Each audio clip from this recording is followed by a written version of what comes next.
Imagine a devil tempting you with one of the most beautiful mountain ultras in Washington state, promising amazing views on every turn.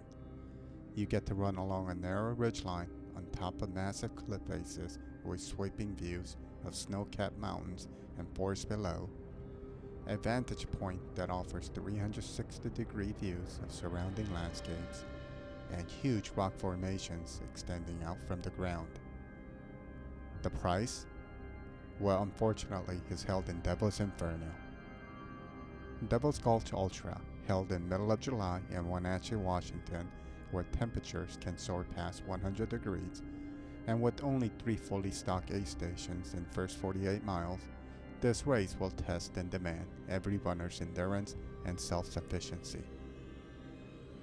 On the surface though, the race doesn't seem too demanding, with a mix of climbs and descents and a long steady climb to return home.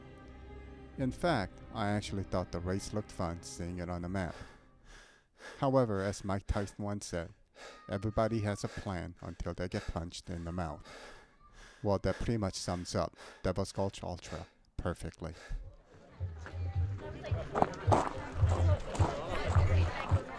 Good morning, everybody. How's everybody doing? Good. Mile 0. Here we go. Okay. 5, 4, 3, 2, 1, go! Yeah!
Okay, so just left the first aid station.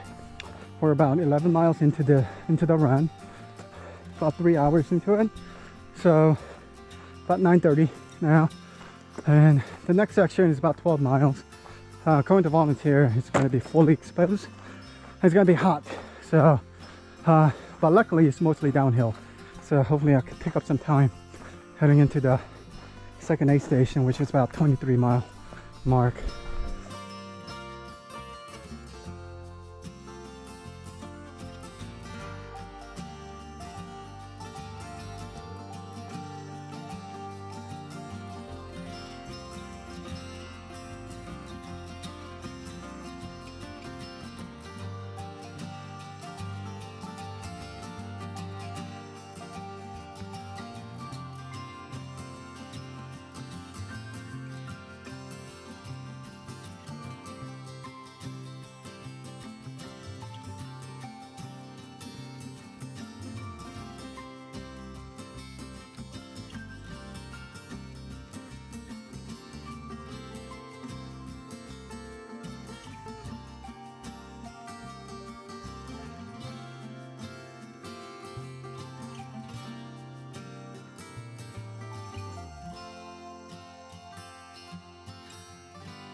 Holy shit. I just came across a rattlesnake. God damn, that was scary.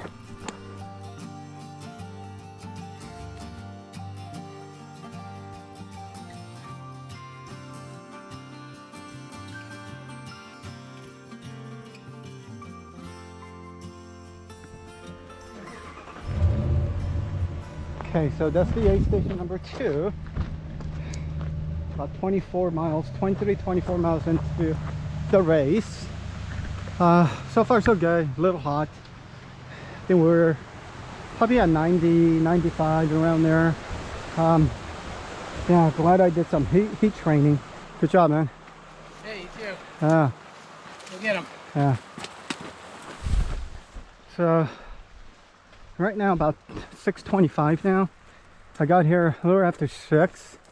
My target time was 6 hours. So I'm right at the target. Yeah, so right now it's about 1 p.m. so we're heading towards probably the height of the heat of the day. Yeah, other than that, the beautiful course running along the ridge, probably one of the most beautiful courses or the races that I've done in Pacific Northwest, bar none. So that was definitely worth it. So next 13 miles we're gonna just do a big loop and come back to the same aid station. Hope my water doesn't run out, because the last section, which was 13 miles, I needed every drop of my 2-liter bladder and a half-liter Solomon flask, which I use for electrolyte.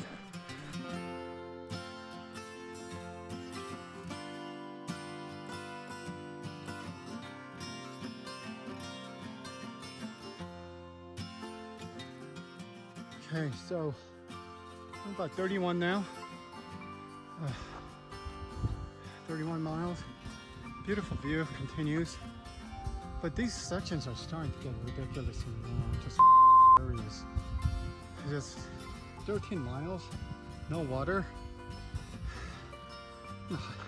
When the sun is up, 95 degree. I don't know who would design this course. Man, it's kicking my butt. I know, I'm complaining.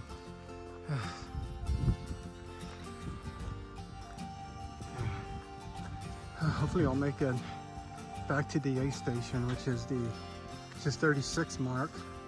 Got 5 more miles. How many time do I have? 8, 9. Oh shit, I got 2 hours. Man, this is ridiculous.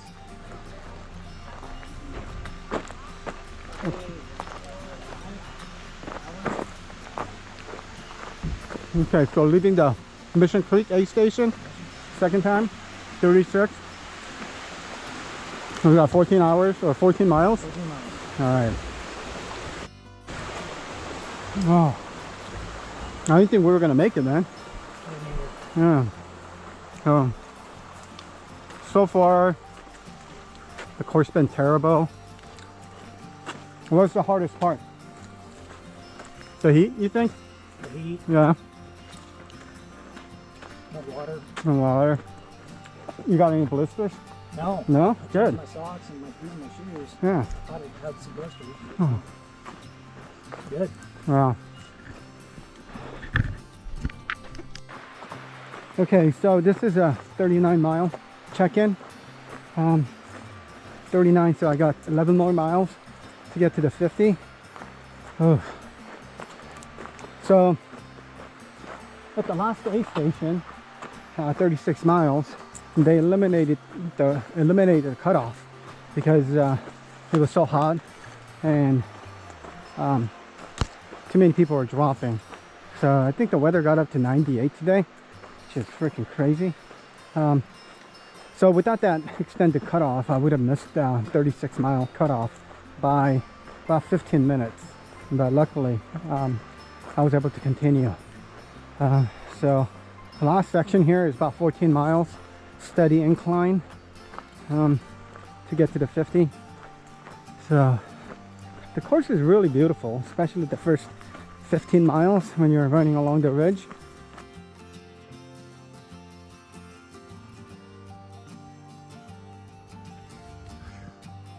Okay, so where are we? So we're about 43 miles, 43.5. So I think there's about a half a mile before we get to a water aid station.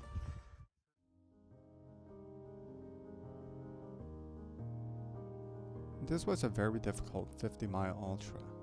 The distance, elevation gains, and extreme heat tested my physical and mental strength. Yet, amidst the sweat, pain, and fatigue, there was a hidden treasure waiting to be discovered. Throughout the race, moments of sheer beauty unfolded before my eyes, leaving me speechless. The breathtaking landscapes and stunning views that surrounded me on this trail were amazing, and I found myself wondering why I had never heard about this race before. As I ascended the last few miles to the finish, the memories of these stunning views flooded my mind, and I realized how blessed I am to be able to run these races and witness the world from a perspective that few get to experience. As I finally crossed the finish line of the Devil's Gulch Ultra, I was overwhelmed with emotions, and I couldn't help but wonder at the journey I just completed. The challenges might have been great, but they are small in comparison to the gratitude I feel for having the opportunity that I've been blessed with.